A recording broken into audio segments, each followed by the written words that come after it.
Okay, I think we're going to go ahead and get started here.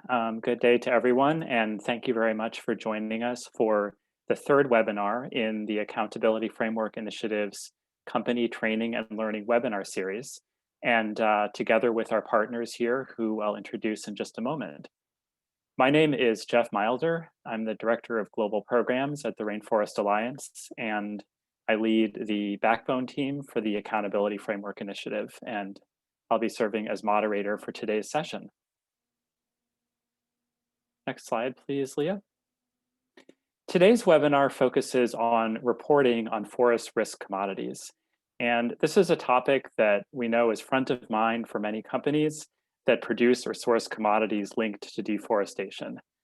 And so we'll be discussing first why it is that companies should report on forest risk commodities, and then we'll be sharing a variety of perspectives on how to do so from all of our panelists on the call here. And to do this, we have an expert panel joining us today. You can see all of them on video, or at least 4 of the 5 of them on video. And we have with us today Morgan Gillespie, the Global Director for the Forest Program at CDP. We have Michelle Santos, Senior Director for Global Sustainability at Bunge. Marie Keeling, Senior Coordinator for the GRI, that's the Global Reporting Initiative, Sustainability Reporting Standards. We have Rini Siyawati, Project Manager for Forests, also from CDP, based in Asia, in Hong Kong. And we have Leah Sandberg, my colleague at Rainforest Alliance, on the Accountability Framework Initiative backbone team. Before diving in, I'd like to mention just a few brief housekeeping points.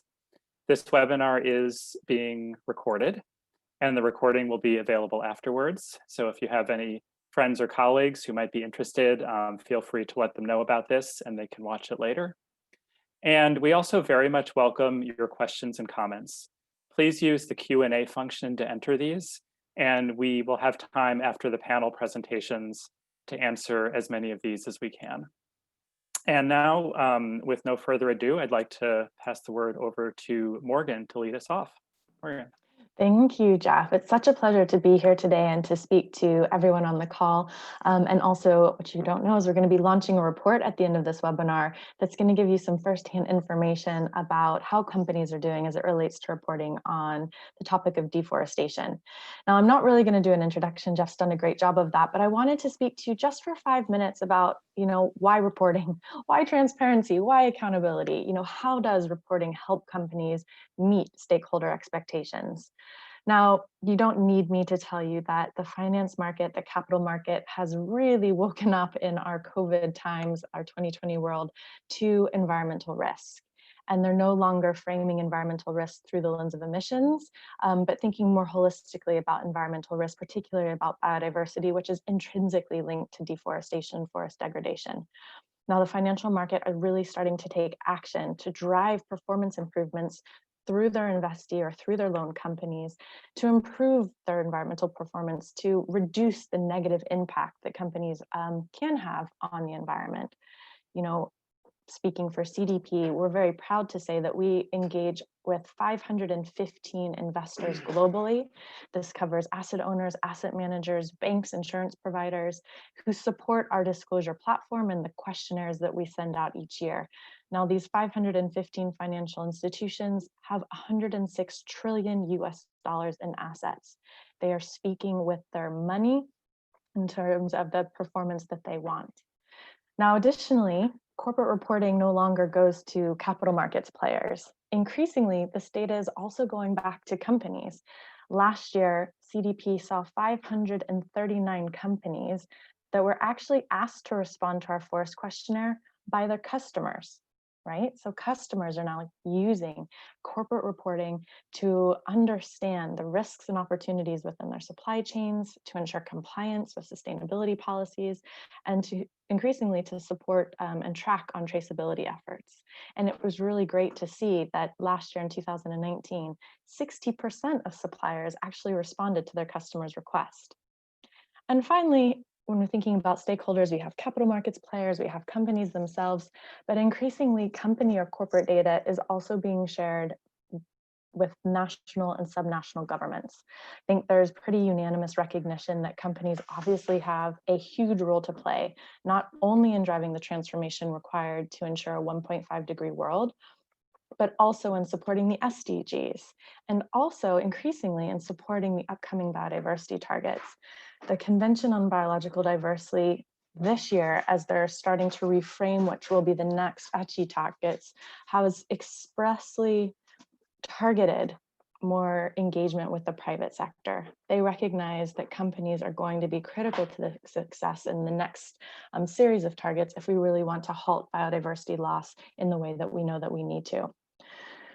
So, how does reporting help companies meet stakeholder expectations? Well, annual reporting enables transparency. It enables accountability. This annual reporting provides a platform for companies not only to make ambitious targets, policies, and commitments, but to feed back to their stakeholders year on year as to the progress that they are making. You know, I firmly believe that it's our responsibility to manage our natural resources responsibly and sustainably. We all want an economy that works for people, but also that works for the planet. We need transformational change in the way that we're producing, trading, and consuming agricultural and forest commodities. And reporting on the actions that your institutions, your companies are taking as you drive towards this transformation is really a critical step. It's probably not the first step, but it's a critical step towards progress. And with that, I will stop with my spiel. I hope you're inspired and to believe and understand the value that we believe corporate reporting holds to the space, and look forward to this discussion with you all today. Thanks very much, Morgan. I think we're, before diving into the how, we'd like to hear a perspective from a very large company that sources across a large footprint. So I'd like to pass it over to Michelle to share your thoughts about the why report on forest risk commodities. Thank you, Jeff. Thank you, Morgan. Well, it was such a pleasure to be here today and be able to express a little bit about our experience and share about how we believe that the accountability framework really works. As you know, Bunge is a major player for the commodities market. We do source from multiple areas in the globe. We are a major player for the soybean. We also work with palm. And we are engaging with the accountability framework for a long time, since its inception, when everybody was starting to discuss it. I'm happy that today we can look back and see that we've learned a lot, that we are improving our reporting platform, that we are just implementing more indicators and understanding the real impact of our footprint and our operations. If you ask me how this is important and why a company would apply the accountability framework, I can tell you that one of the things that we do know is that we cannot do things alone, and that we are playing together with other stakeholders in our value chain. So when we decided to report under GRI guidelines and indicators, it was really important for us to learn to listen more to the stakeholders and understand their perspective and understand how we could deliver credible indicators. When we talk about the commodities that are under risk for deforestation, we could have some assessment and identify South America and soy, where we could have, major risks. So, okay, how to report and how to implement any commitment in there. So with the accountability framework, it's been very helpful for us to have the right indicators, to engage the whole sector to provide indicators that are credible, to make certain that we are analyzing where it really matters to raise the materiality of the discussion, and make certain that the indicators that we are reporting are something that the others could also do. It's doable and it's viable. I like the discussion and listening to others and having the perspective that they may bring. And then with the accountability framework and all the tools that are there available, a company could really understand how they could start this journey. Okay, so it's not a standard. It's about having guidelines for a company to understand what is more material and where to report, have the focus in the right areas, and commit to the deforestation free. Understand what deforestation free is impacting in the value chain. Make certain that they have consistency in reporting. So I'm glad today that we have released our 9th progress report, showing our progress fighting deforestation. Quite clear we are talking about legal deforestation, quite clear that we are talking also about no conversion of natural habitats, and that we still have a road to go forward, that we are just doing this step by step, phase by phase. I really like having the framework and making certain that we can increase the credibility of what we are reporting. Most recently, we had a stakeholder panel, and we were very, very happy to hear that we are probably one of the single companies with a strong reporting framework, showing where we have the challenges, showing that we did have to block even farmers, showing that we do have, things to be delivered. But in the end of the day, we are having consistency. People are able to understand our journey, and that's what I really like about the accountability framework. The message that I would have, that I would say that is the most important thing, is to have something for the whole sector. So it's not a company not being able to compare the results, so stakeholders would be lost with the results. But once you have this one single framework and all the companies are somehow aligned with this, they are naturally in different moments of their own strategy, is the best way for you to move the needle and raise the bar. Make certain that the whole sector is engaged, understanding where materiality lies and how you as a sector could make a difference. So this is how we are implementing. Again, it's a journey for us. We are using the guidelines the best that we can. There are some minor points for us to improve, but I'm happy that we are in this path and we are really, the challenges that they are really exciting, as mentioned. So we are happy to be part of this journey. Thanks very much, Michel. That's a great summary, very interesting, and you mentioned some points.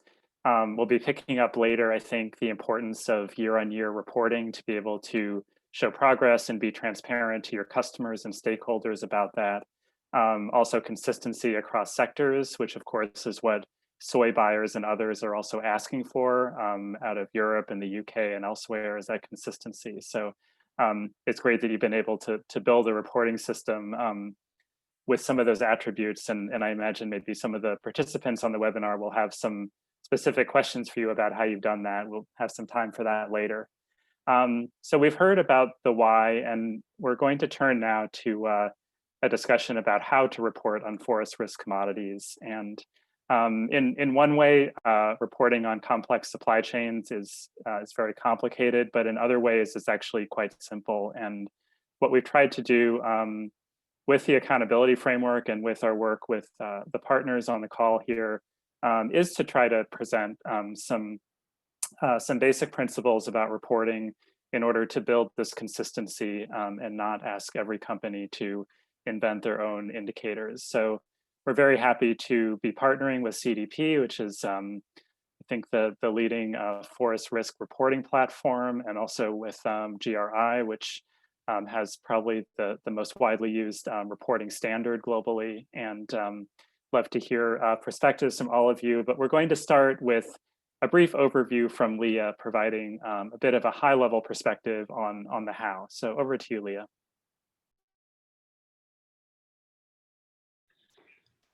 Great, thanks, Jeff. And thanks, everyone. It's great to have such a fantastic panel. So we have so many people on the call who are both experts in the reporting space and companies who are very deeply engaged in this. So I'm only going to speak really briefly about how the accountability framework itself is involved in this whole question of reporting on sustainability. Yep. So the accountability framework lays out best practice for setting and implementing supply chain goals. We've got all of these principles that sort of say how you should be setting policies, setting commitments, and how they should be implemented.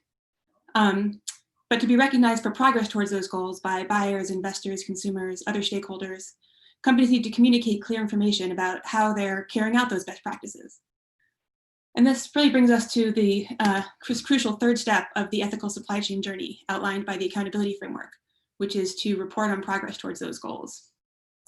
So to that end, the accountability framework's core principle 12 states that companies should report at least annually in progress towards their supply chain goals. And the operational guidance on reporting provided by the framework provides details on how to do that. So how does the accountability framework itself guide corporate reporting on sustainability? The framework provides a structured approach for credible reporting with a standardized set of reporting elements that I'll get into in a minute. It identifies recommended indicators for those elements and provides guidance on how to select appropriate indicators, appropriate metrics for each company. What the framework does not do is provide a reporting platform. There are many existing reporting platforms, reporting tools, standards, many of whom are represented here today, and we're not out to create another one. We don't prescribe a specific KPI or metric for an element, but provide information on how companies can select appropriate indicators. It also lists key features of credible and comprehensive public and business-to-business sustainability reporting. So it provides guidance, but not a specific requirement for any one type of reporting. So I mentioned before that the framework provides a set of standardized reporting elements. We really identify 4 essential components of comprehensive sustainability reporting that are here on the screen. So regardless of how companies are reporting, what tools they're using, the framework outlines that for comprehensive reporting, these 4 elements should be included.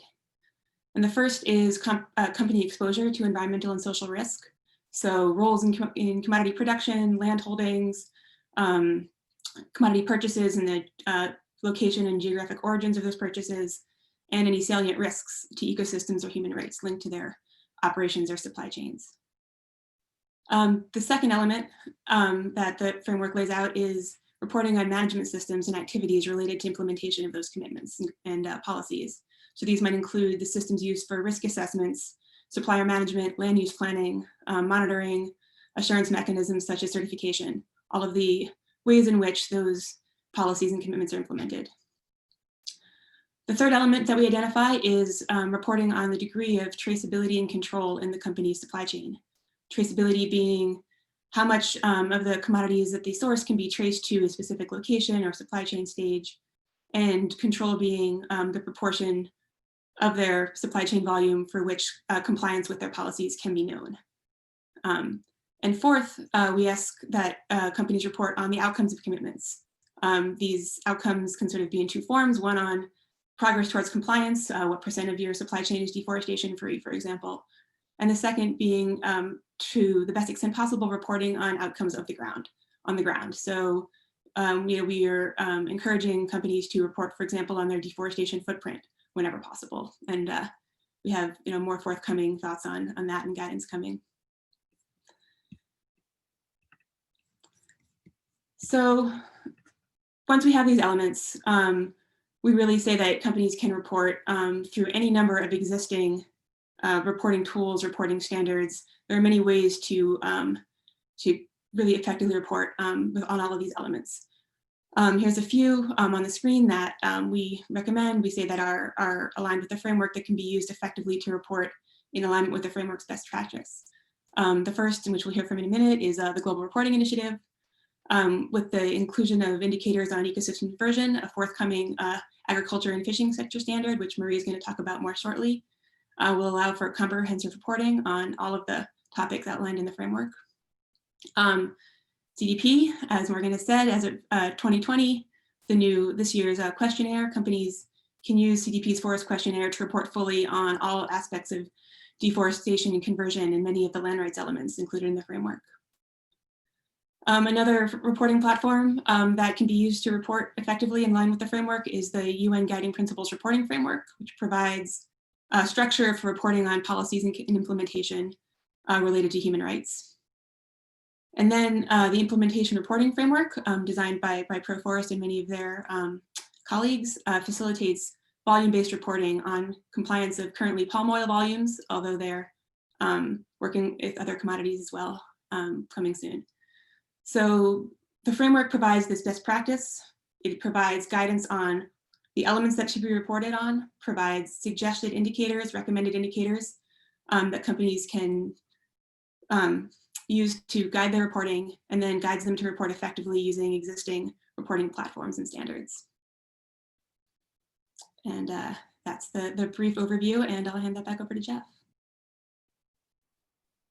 I think we're ready to pass it straight over to Marie to continue. Is that correct, Leah? Yes.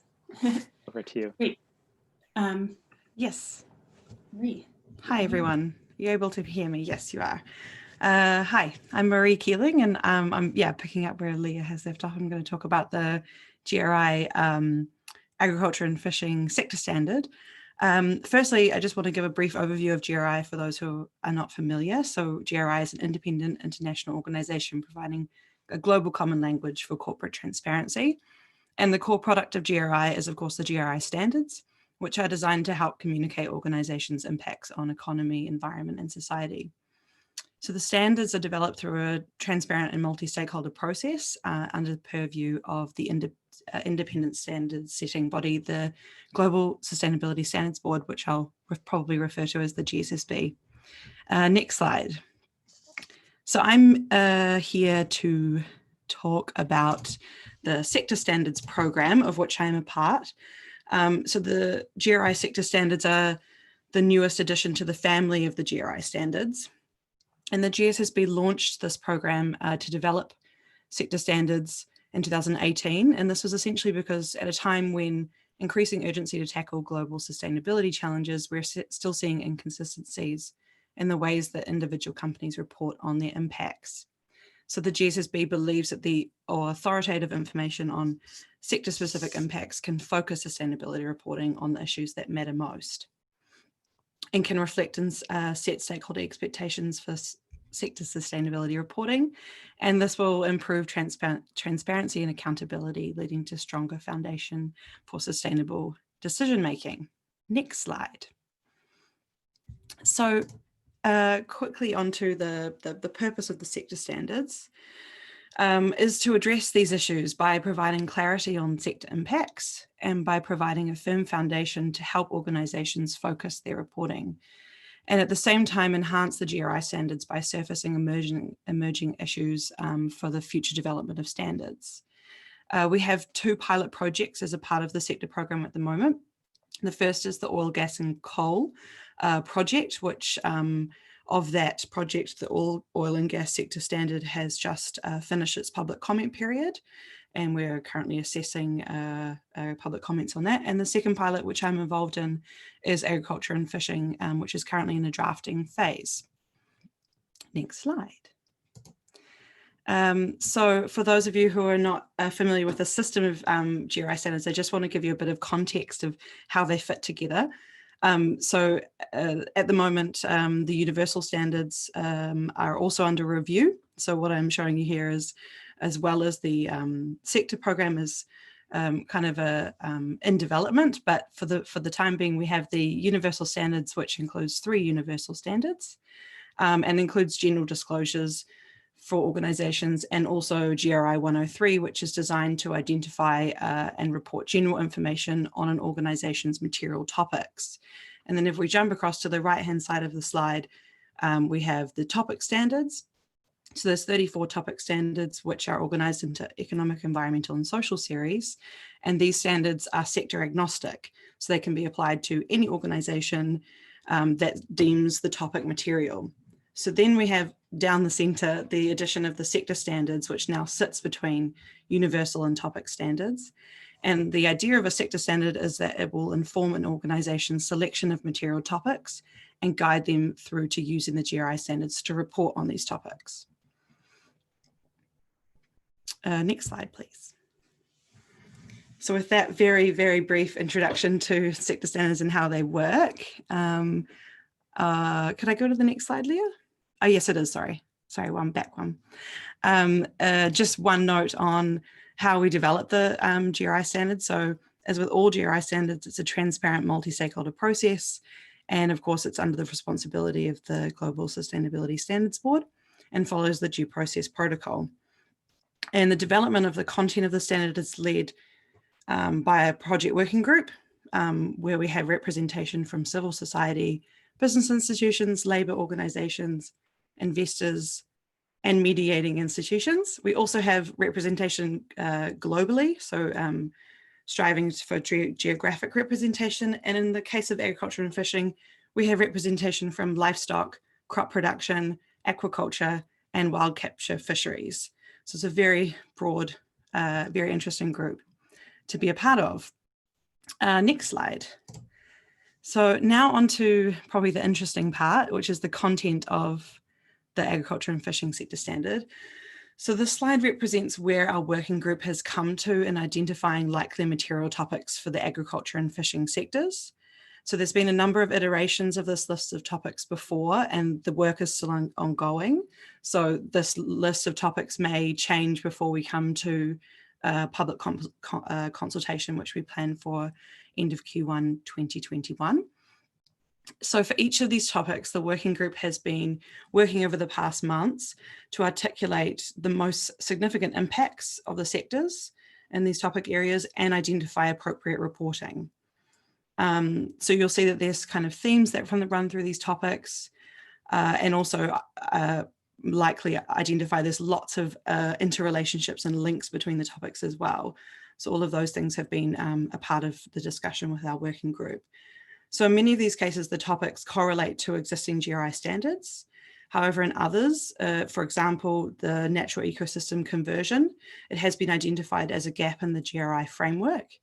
And so when this occurs, as it does in other places too, we're working alongside the working group to identify ways, or recommendations to the GSSB as how to address these gaps.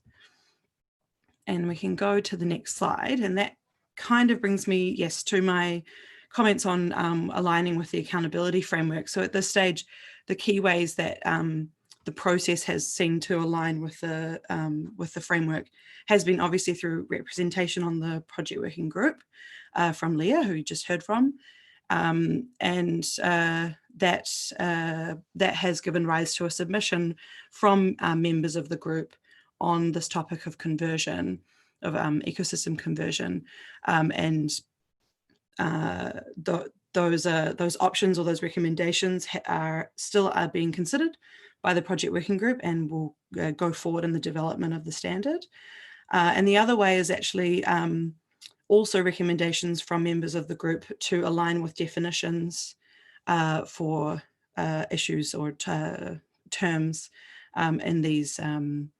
in this topic of conversion, so that from a GRI perspective, it's important that we are aligning definitions and other authoritative sources align with sources that are publicly available, that are developed in a multi-stakeholder process similar to ours, and those things. So that is another area that AFI is aligning with the process. And just to end on, because I know I've probably spoken too long already, I just want to let you know on the next slide that, this process is ongoing. We're currently developing the draft, and our intention is to prepare a public exposure draft for consultation in Q1. And there's lots more to find out about this project. So if you are interested, please do go and visit our website, and please reach out if you want to know more. Thank you. Thank you very much, Marie. That was really interesting, and it's great to highlight the forthcoming work of the GRI in this area of agriculture and conversion. I'm going to next pass it over to Rini, who will speak on a really important part of the whole reporting puzzle, which is how to increase engagement of upstream companies, smaller companies, and suppliers, because of course, ultimately the quality of information on forest risk commodities is only as good as what we can know about the ultimate producers of these commodities. So she'll have, I think, some insights into some of the work that CDP is doing in that space. Rini.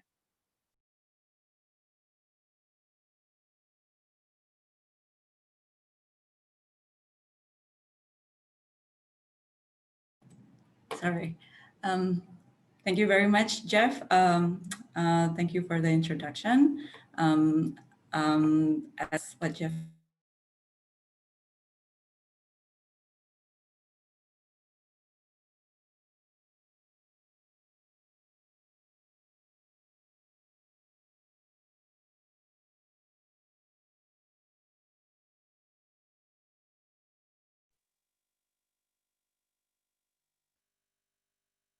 think we're having some trouble with your audio, Rini. Are others able to hear or also not able? Okay. Let me just try to chat with her and see if we can correct this momentarily.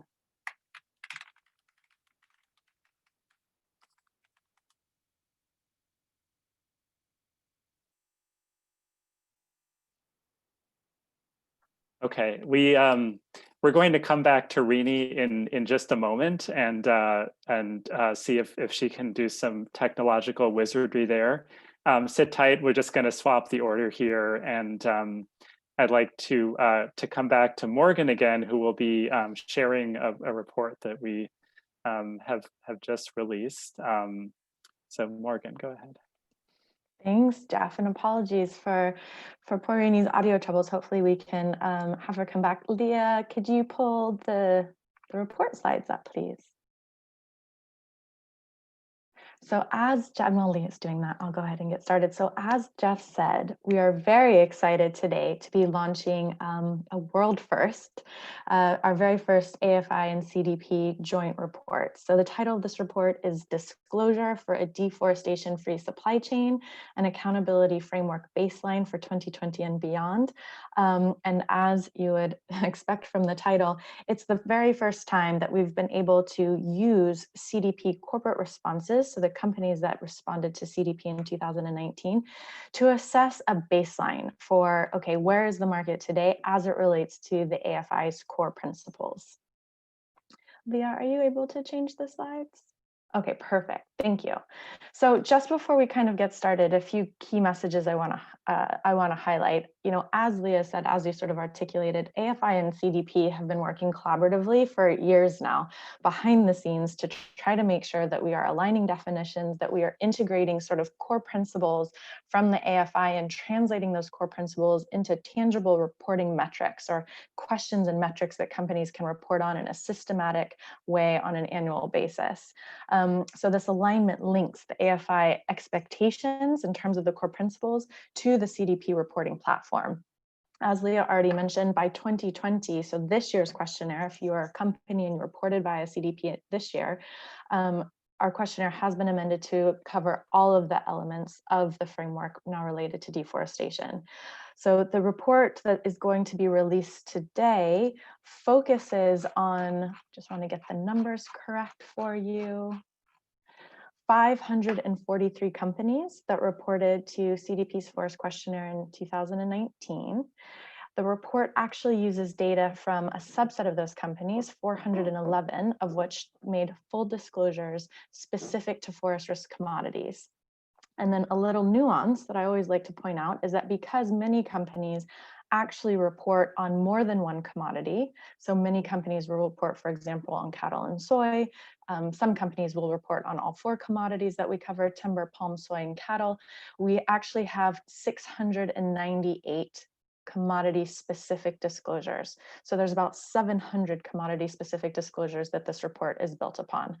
I'm going to take the next sort of 5 minutes to go through the 7 sort of key messages that we want to highlight, but the report will be available at the end of this webinar. It will be available on the AFI website and via CDP social media, so I encourage you to download the report and have a read through.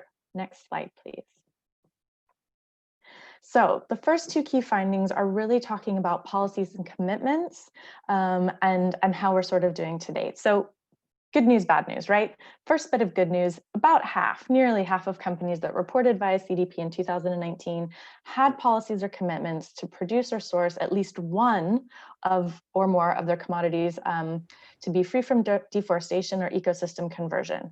That's great. A lot of companies have taken that very positive first step of setting a policy or a commitment. However, both AFI and CDP have a number of criteria that are critical to ensure companies are setting really robust policies. And when we looked at these further criteria, we found that the majority of the commitments that have been set aren't actually aligned with AFI. And that relates to the terminology that they use, the cutoff dates that are used, the inclusion of time-bound targets, et cetera, et cetera. So there's probably a piece of work that needs to happen for companies to upgrade or improve their existing policies and commitments to make sure that they're really robust to drive for deforestation-free commitments. Now, the second half of this is that the majority of companies, and certainly nearly all of them with those robust no deforestation commitments, were already actively assessing deforestation and conversion risk within their operations and supply chains. And that's a really positive story, right? So what we see is that when companies do have these robust elements already in place, those are the ones that are probably already assessing deforestation. They're already thinking about it. They're already thinking through ways to manage and mitigate. Next slide, please.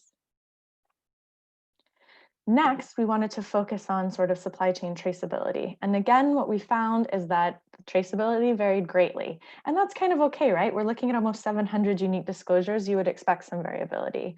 But in each commodity sector, and when we say commodity sector, again, we're talking about timber, palm, soy, and cattle predominantly. Some companies were able to trace their commodities to subnational levels and beyond. And the majority of companies sourcing from regions of high deforestation risk, so think Brazil, think Indonesia, were also able to disclose their traceability down to a subnational level. Now, when we talk about best practice, particularly if you're an upstream company, we'd expect that traceability to go even further than subnational level, quite a bit further in subnational level. But this is like an okay place to start. The second thing that we found, and this is probably a little bit unsurprising, is that about a third of companies are currently using certification for at least some portion of the commodities in their supply chain. And this data is obviously heavily skewed for companies in the palm or soy sectors. And again, we are really looking carefully right now at the robust nature of various certification schemes and trying to provide guidance along with AFIs to those certification schemes that really articulate a commitment to no deforestation and conversion. Next slide, please. And then the final sort of key findings that we wanted to highlight is a little bit about supplier engagement and then compliance. So firstly, supplier engagement is common. This is great. We want folks to be engaging with the suppliers, and we want them to engage throughout their value chain, all the way down to smallholders or direct producers. So the CDP Forest Questionnaire covers 3 different types of engagement: those with direct suppliers, so what we would call kind of tier 1, those with indirect suppliers, and then also with smallholders. And it was really, really positive to see that almost half of the companies were already engaging at all 3 of these levels. That's a very, very positive sign. However, it's always like the good news, bad news sandwich. Less than 20% of the companies actually had a commitment to resolving complaints and conflicts. And that's specifically through an open, transparent, and consultative process. So again, there's a piece of work that really needs to be done for companies to improve how they engage with suppliers and making sure that they have a commitment in place, a policy in place that can resolve these complaints that arise in an open manner. And then the last key finding, and this is a little bit of a new one, I think certainly for us at CDP, but I'm sure others in the space, is this real increase in companies leaning into jurisdictional approaches, right? It's kind of a new topic. It's very nascent. There's a number of new initiatives that have been working on this for the last couple of years, but there's still a lot of questions for companies as to how they can get involved and what can they do.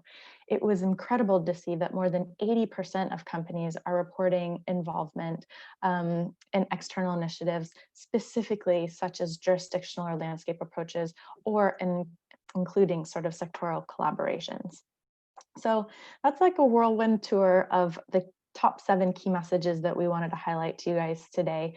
You know, my big takeaway is that, you know, there's a lot of specific areas that we as a group, corporate NGO group, can look to that we need to improve in the short term, right? So if you're a company listening to this and you're like, where should I focus next? This report should give you some really great insight as to the specific actions you can take this year, next year, to ensure that you are not inadvertently driving deforestation and you're working actively to ensure you're moving towards more ethical supply chains.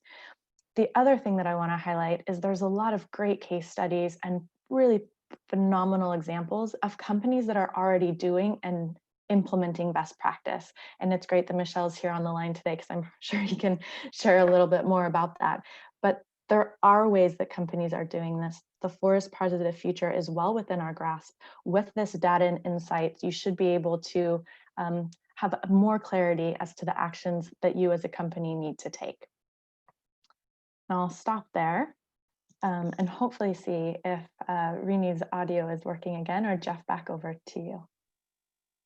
Thanks very much, Morgan. It looks like Rini is here, and okay, she's on video as well. So let's give this another try. And we also have a few questions coming in already. If you'd like to get a question in for our discussion that will start momentarily, please enter it in the Q&A box. Rini, over to you. Can you hear me, Jeff? We can, yes. Loud and clear. Thank God. So thank you very much. I guess actually Morgan has covered some of my presentation. So well, anyway, thank you very much, everyone. Before we start the presentation, I think Jeff already introduced myself just now, but just because I couldn't hear the audio just now, my name is Rini Setiawati, and I'm currently working for CDP as a project manager for Forest. In this presentation, I'd like to share the work that CDP and FI implemented in Indonesia, particularly to increase the capacity of upstream producer in the region. Next, please. Okay, so I don't prepare a lot of slides, but I just have one to kind of guide me and to highlight what have we done on the ground. So to give some context on CDP work in the region, we started our work since 2018 to focus on the promotion and implementation of CDP's global reporting framework to support high impact forest risk commodity producer as they transition to deforestation-free production. And to achieve this, we implement activities such as capacity building and training on the adoption of best practice throughout the industry. Recognizing that CDP and FI have some common objective, in 2020, we team up to promote the adoption of NDPE commitment among upstream producer to drive more robust implementation and also reporting progress by mostly utilizing CDP framework, CDP Forest questionnaire that is aligned with AFI accountability framework, core principle guidance and definition.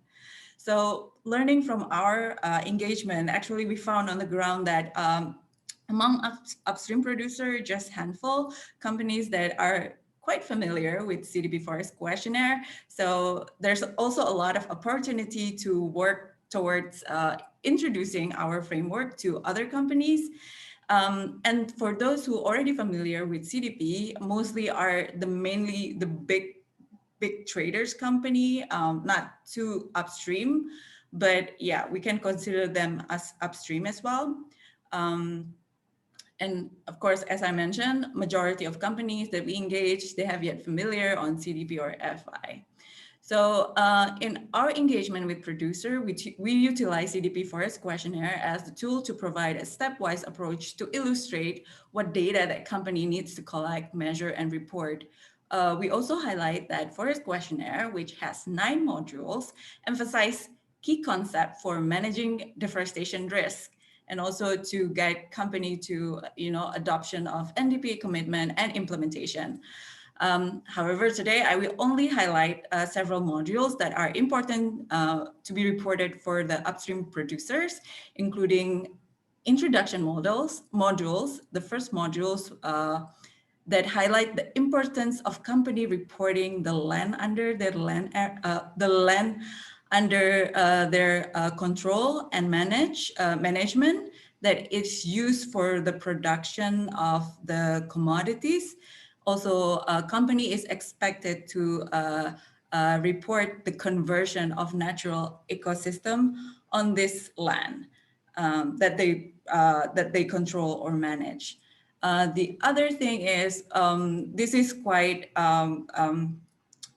This is quite important for investor. We also highlight the important for companies to report risk and opportunities.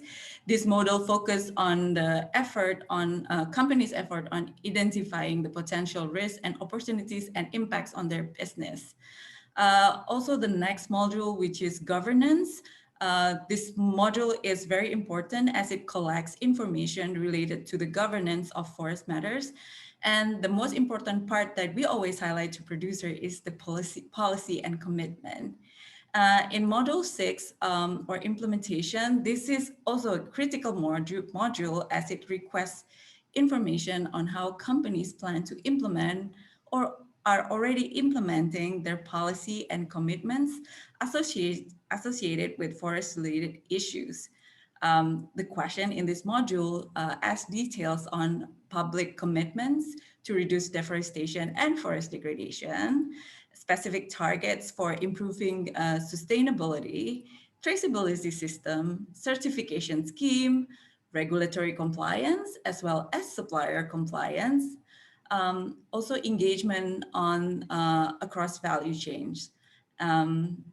So during our engagement, we basically provide asking companies to start reporting this specific data.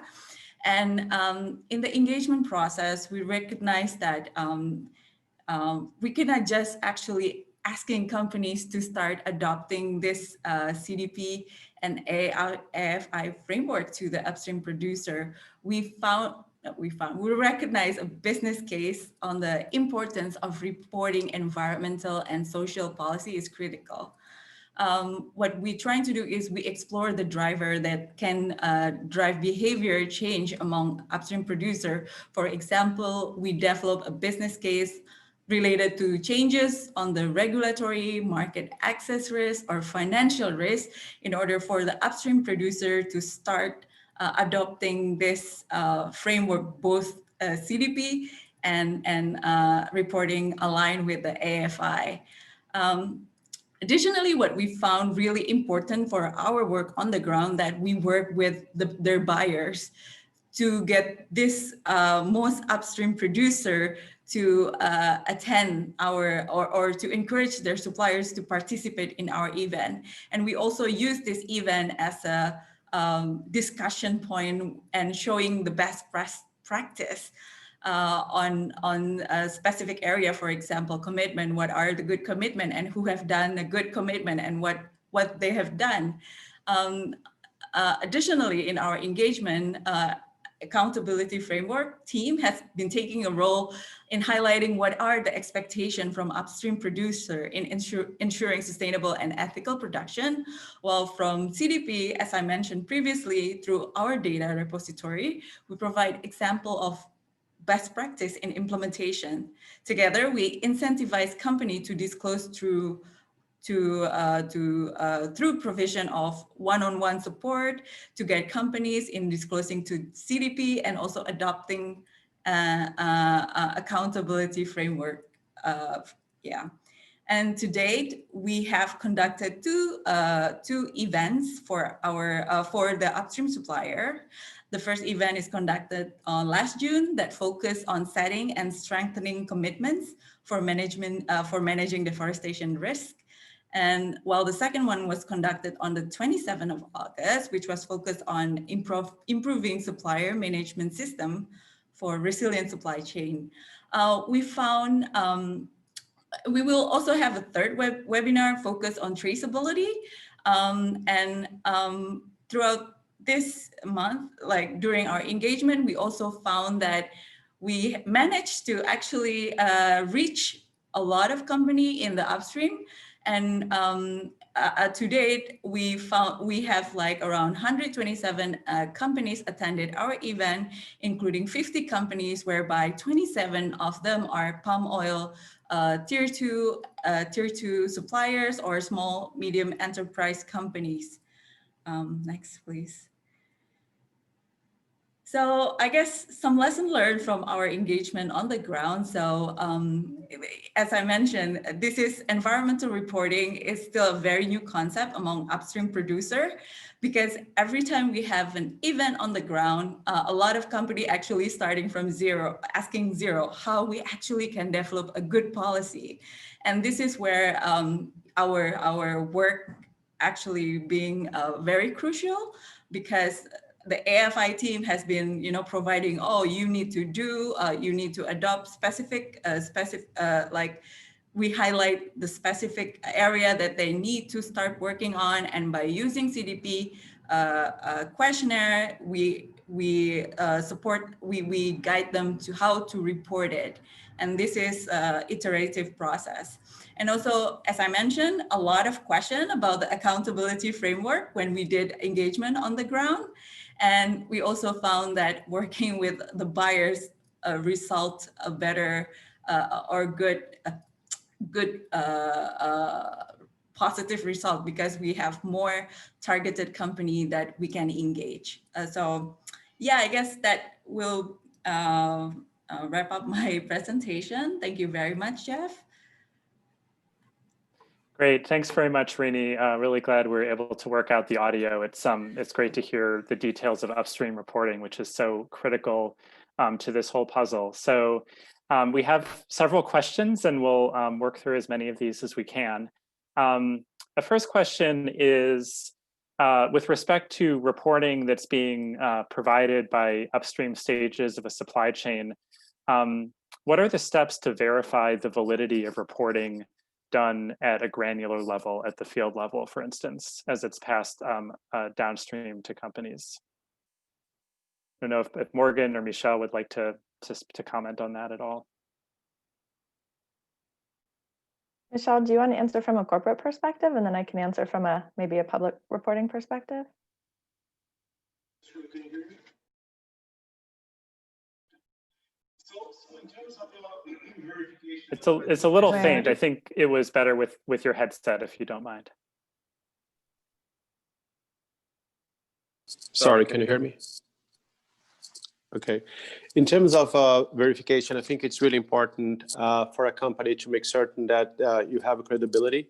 So we do have, in our case, some of the commodities that we have third-party verification on the reporting. So it's really important for us. It depends on the maturity of the market. We also understand that certification is a way for you to have this validity from a third party, but certification, I urge you to consider that it is a product. So if there is no buyer for a certified product, so you better go to another level of verification. So this is what we consider from the corporate, perspective.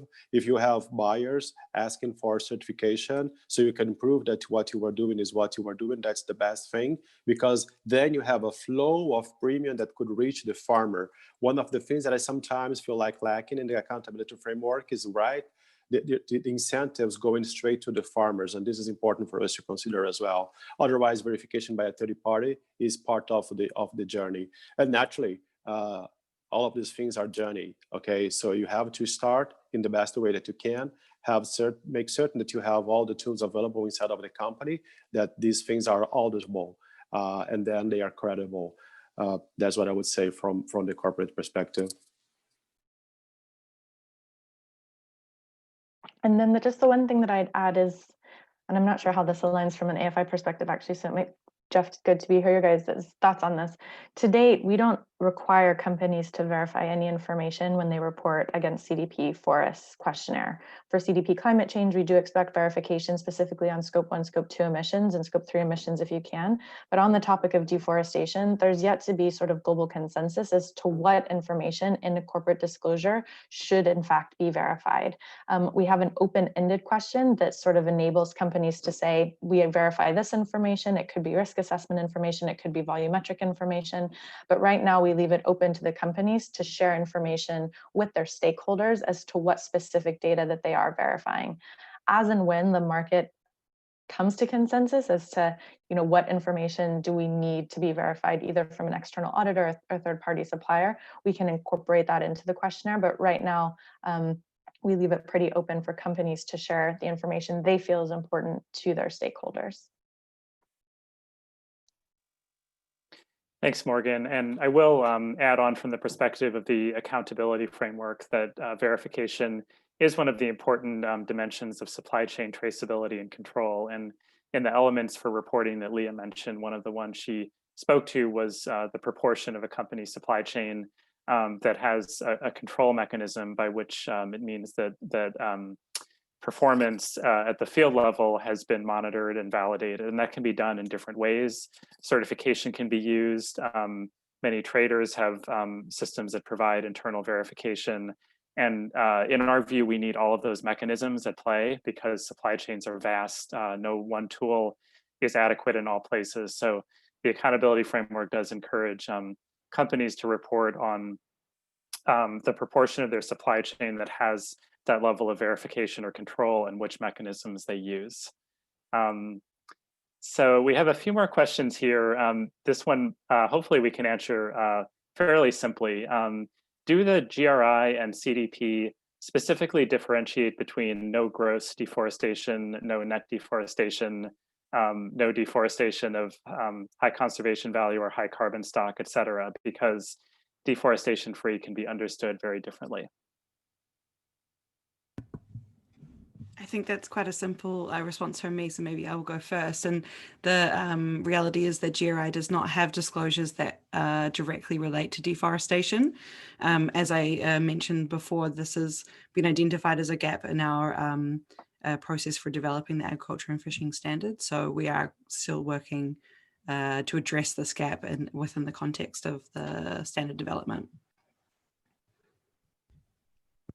And our answer is probably less specific because we do provide clear guidance in terms of what we mean as it relates to deforestation free in our guidance. What we try to do, however, is to align with a number of different NGOs in the space. And so off the top of my head, my high level answer is yes, we do provide guidance that articulates CDP's perspective on this. And what we try to do is make sure that we are driving for consensus and alignment with other leading NGOs.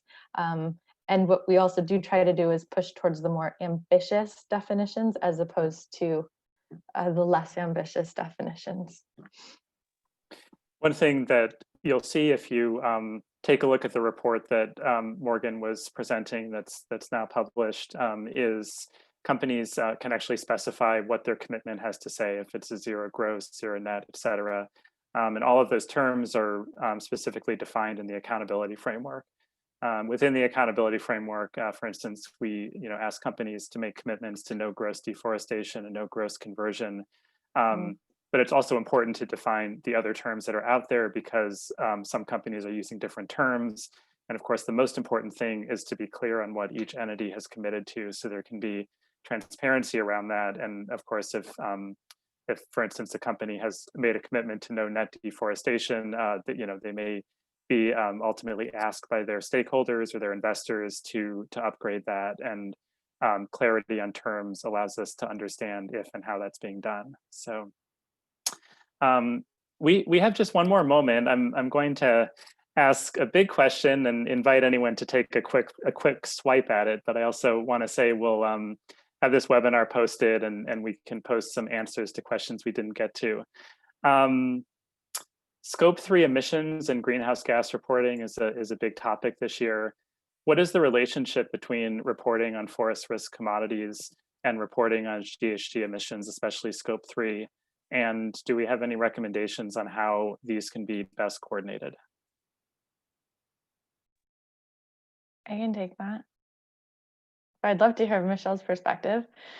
So right now, from a CDP reporting perspective, companies can report on their Scope 3 emissions as it relates to land use change, inclusive of deforestation, forest degradation, and land conversion through their CDP climate questionnaire response.